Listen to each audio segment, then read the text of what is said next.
So our final key piece of using Preview with photos is the way to share and save. So you'll see we've made 3 different changes and annotations to this image. At the top you'll see that it tells me it is edited. That means changes have been made to the original.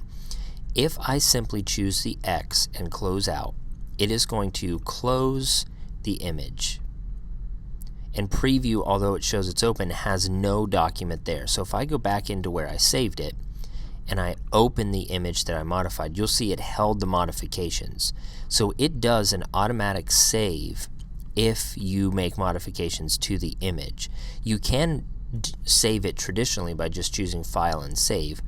But again, remember, if you make a change or modification and you realize you do not want that, you do have the option to go back and revert to. You can either do previous save or you can browse all versions, which means I can take a look and you'll see I have several. So maybe this is the one I want because I want a blank one. I'll restore that, and now I have my original without any changes or modifications to it.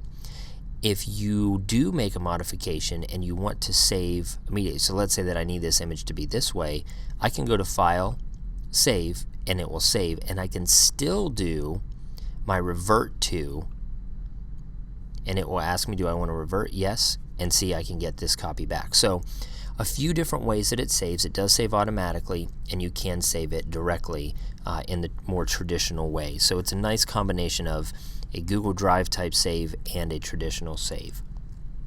So let's say that I want to make a lot of modifications, but I want to keep the original. I'm going to want to make it duplicate. When I make the duplicate, you'll see it makes a copy, and then I can do anything I want to this one without having to worry about any type of reverting or changes that I do make. I have the original always there and ready to go. I can also rename the file. I can move the file. So if I want to move this file from where I have it to my desktop, to Dropbox, to Google Drive, I can simply do that by clicking File and Move. I can also export. Now when you export, you have the option of changing the format. So I could export this as a PDF, or if I needed a PNG or TIFF file, depending on what I'm doing. I can also change the quality. You'll see if I change the quality down to the least, the file size changed. If I go up to the best, the file size increases. So the quality is going to also change the size of the file. If I want to move it to a location here, I can export it there, or I can use this and it will show me all of the options that I can export on my Mac. Now I can also export as PDF directly and save it somewhere, and you may think, well, why would I need to export an image as a PDF? Well, if you are creating or manipulating or annotating an image on your Mac for students to use in, say, Google Classroom or another application, you can make your annotations on the image, export it as a PDF, and then when they open it, they can do some modifications as though it were a PDF. So you can really utilize and maximize the Preview app for both PDF modifications and the image, and then send that out as a PDF as well, and put together even a small packet of PDFs in order to use digitally for students to use as a reference point, for them to annotate on, for them to refer to, and it's a really nice way to be able to do that. You can also, again, revert, but you can also take a screenshot.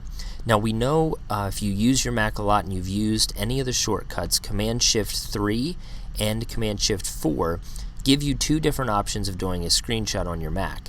But this gives you a direct screenshot that you can do from a selection.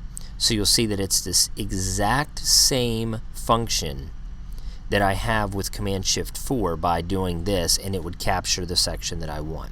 That is how I can save, rename, move, export, all those different options.